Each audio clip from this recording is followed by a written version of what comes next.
වශයෙන් ආයුර්වේදයේ පෙරදිග සහ වේදනා නාසිකයක් විදිහට පාවිච්චි කරන ශාකයක් මේක නිර්ගුණ්ඩී කියලා කියනවා. නිර්ගුණ්ඩී වචන නම් ගොඩක් අයට ලංකාවේ හුරු ඇති. මොකද අම්මලා තාත්තලා සිගේලා ගියාම ආයුර්වේදයකට දේශී වෛද්‍යකමේදී නිර්ගුණ්ඩී වලින් හදන තෙලක් තමයි ගන්නෙ. මොකද මේකේ වැදගත්කම මේ කොළ 3ක් තියෙනවා, කොළ 4 තියෙනවා. ඒ තිබුණාම මේකේ ආලේප කිරීම තමයි වැදගත්ම වෙලා තියෙන්නේ. මොකද වේදනා නාසිකයක් විදිහට මේක පාවිච්චි වෙනවා. නික කොළ ඉස්ම මේකේ ගන්නෙ ගොඩක් ඒවා. දැන් මේකේ මේ හරිය මුල් එහෙම නෙමෙයි ගන්නෙ නික කොළ. නික කොළ වලින් කරන ප්‍රධානම නාශකය තමයි වේදනා නාශකයක් විදිහට පාවිච්චි කිරීම. නික ගහ අත ගෑවත් වේදනාවක් නැති වෙන ගතියක් තමයි තියෙන්නේ. හරිද? එහෙමනම් අපි කරන්න ඕනේ ඉස්සෙල්ලා මේ ශාකය අඳුනා ගැනීම.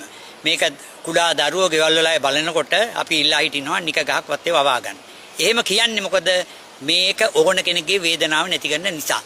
මේ නික ගහේ තියෙන මේ තියෙන කොළ මල් මේ ටික මේ අද මේකේ නෑ. ඒ වයින් ගන්න යුස නිකන් අරගෙන ඒවා ඔළුවේ ගහම නාලේ ගහම හන්දිවල ගහම පළවෙනි එක ලේහිම ක්‍රමය ඒකනේ. ඊට පස්සේ තමයි ඕකට යන්න ඕන පොට්ටනි හදන්න. ඒ කියන්නේ නිකකොළ නිකකොළ තලලා පොට්ටනියක් හදලා දැන් මේ දනිත් සමාරු එක අමාරු කියනවනේ වෙළඳපොලේ හරියට තෙල් වර්ග තියෙනවනේ. ඒකට වැඩිය මේක හරි පාදුයි පොට්ටනියක් හදලා තල තෙල් ටිකක් ගාලා මේකෙන් තැව්වත් ඒ කියන වේදනා හන්දිය ඉදිමුන් තේරෙම නැති වෙනවා. අනිත් එක තමයි මේකේ තියෙන ගුණේ මේකෙන් අපිට පුළුවන් ගෙවල් වලට පොඩි තෙලක් හදාගන්න. තල තෙල් ටිකක් අරගෙන මේක කොටලා ඉස්මරන හැඳි ගාලා හරියට තෙල කැටි ගෑන් ඉස්සෙල්ලා ගත්තාම අපිට පුළුවන් ආලේපයක් විදිහට ගන්න. ඊළඟ එක තමයි අපි දන්නවා ගොඩක් අයට ගමනක් ගිහිල්ලා ගමන දොරවල් ගිහිල්ලා ඇවිදලා ඇවිල්ලාම වාහනෙන් හෝ ආවහම ඒ ගොඩක් අපි ගෙදරට කිව්වා ධනය තනියෙන් අත ගා ගන්නවා.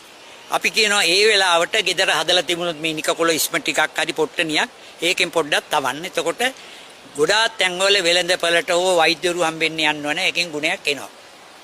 නිකකොළි වලින් අපිට අනිත් එක කරන්න පුළුවන් එකක් තමයි නික ටිකක් පවනේ වියලා වගේ.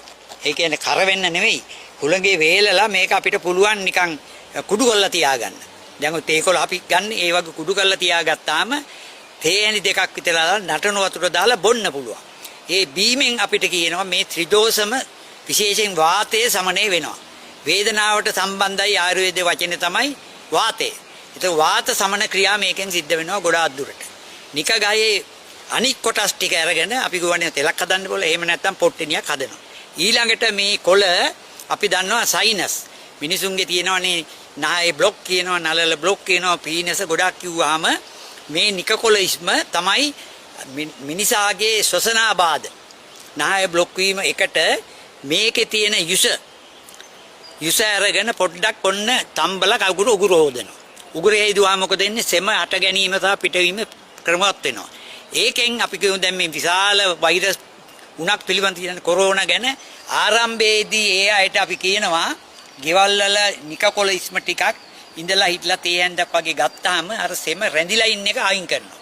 ඒකේ ඒ විශාල ගුණයක් තියෙනවා. අනිත් එක තමයි මේ නිකකොළ අඹරලා අපි දන්නවා දැන් කොහරි වැටුණා මොන හරි වුණාම නිකකොළ අඹරලා පත්තුවක් වගේ දණියේ ගෑවහම අර කියන ඒ කියන්නේ කැක්කුම වේදනාව එන ගතිය ඉක්මනට අඩු වෙනවා. අනිත් එක ඒ ස්වභාවිකව එන දෙයක්නේ. මේකෙන් හදන වෙනත් ඖෂධ නොඑක් දේවල් එකතු කරලා හදන්න පුළුවන්. ඒක අපි වෛද්‍යරු කරන දෙයක් ඉඳ අපි ඒ ගැන කියන්නේ නැහැ. මේකෙන් පළවෙනි කියන එක. ඊළඟට තමයි යටිබඩේ වේදනාව. ඒක මුත්‍රා අමාරු. ඕවගේ වෙයිදී මේකෙන් කරන තෙල හෝ නිර්ගුණ්ඩී තෙල හෝ Tamanට තියෙන ඒවා හොඳට ආලේප කරලා දැන් ගෙවල් වල අම්මලා තාත්තලා සමහරට වැටෙනවා වුණාම මේක ආලේප කිරීමෙන් අර ඉදුමම එහෙම බහිනවා.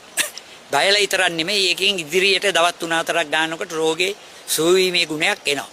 අනිත් එක තමයි උගුරේ එනවනේ දැන් සෙන්ගෙඩි කියලා එනවා. උගුර ආසාදනීය වෙනවා. කැස්ස වගේ එනවා. එතෙන්දී නහයේ සහ ඇතුලේ තියෙන සෙම පිට කිරීම විශේෂයෙන් කනේ අමාරුත් එක්ක වෙනකට නිර්ගුණ්ඩී තෙල හෝ නිර්ගුණ්ඩී ඉස්ම ටිකක් පොඩ්ඩක් කන වටේ ගාලා ඇතුලට පොඩ්ඩක් දාලා ටිකක් හිටියාම මේකෙන් ඒ ගතිය නැති වෙලා සෙම ඉදිරියට පිට වෙනවා. අපිට කරන්න තියෙන අනිත් එක තමයි මේවා අපි ගොවනි වියලා තියාගන්න පුළුවන්. එහෙම නැත්නම් නිකකොළත් එක්ක ගම්බිරිස් යට ටිකක් දාලා ගම්බිරිසුයි සූදුරුයි කොත්තමල්ලි ටිකක් දාලා එකට අඹරනවා. අඹරලා ඒකෙන් පොඩ්ඩක් තේ හැඳි භාගයක් විතර මීපැණිත් එක්ක ගත්තාම අර කියන ආසාදන තෙම ගතිය නැති වුනහම ඒකෙන් විශාල ගුණයක් එනවා. එතකොට අපි කිව්වනේ දැන් නිර්ගුණ්ඩී තෛලය දැන් අපේ දේශීය වේදකමේ ගොඩාක් දෙන්නේ ඒ වයසක අයට දෙන්නේ නිර්ගුණ්ඩී තෙලත් එක්ක ගෑවහම ඒක අපි නාරායණී හරි සිද්ධාර්ථහත් එක්ක කලවම් කරලා ගෑවහම අරකේ තියෙන ගුණේ වැඩි වෙලා සුව වීමට බලපාන්න කරුණක් එනවා. අනිත් එක තමයි නිකකොළ වලින් හදන අපි කියන පොට්ටනිය. නැත්තම් නිකකොළ අරගෙන කොටලා පොට්ටනිය නැතුව ගලක දාලා අඹරන්න පත්තුවක් වගේ හදා ගන්නවා. ඒකත් අපිට අර විදිහටම යොදා ගන්න පුළුවන්. ගෙවල් නැත්තම් කරන්න ඉතින් නිකකොළ අරගෙන බ්ලෙන්ඩර් එකට දාලා නිකකොළ ඉස්ම ගන්න ඕන. ඉස්ම අරගෙන අපිට පුළුවන් ගෙදරදී යම් කිසි දෙයක් කරන්න ඒ වයින් පුළුවන් ගෙවල් වල අපි ගොන් දැන් තල තෙල් හොඳ ඖෂධයක් ආයුර්වේද පැත්තේ ඒකෙන් පුළුවන් අපිට දෙන්න ඒ වේදනානාත විදිහට යොදන්න. අනිත් එක තමයි ආමාශගත රෝගවලදී ආමාශ ක්ෂත. එතකොට ආමාශයේ තුලින් යන බඩවැල් දිගට යනකොට ඒවැය තියෙනවා හඳුනා ගන්න බැරි වේදනාවක් එනවා. ඉතින් ඒකට නොඑක අර ગેස්ට්‍රයිටිස් වලට බෙහෙත් ගන්නවා කියලා. නමුත් මේක පාවිච්චි කරුවාම අර ඒ ආසාදන ගතිය නැති වෙනවා. ඒක තමයි ඉතින් කියන්නේ. ඒ හින්දා අපි කියනවා නිග තමන්ගේ ඕනම ගෙදරක වවා ගන්න විශාල රූස ගස් නෙමෙයි තරම පොඩි ගස්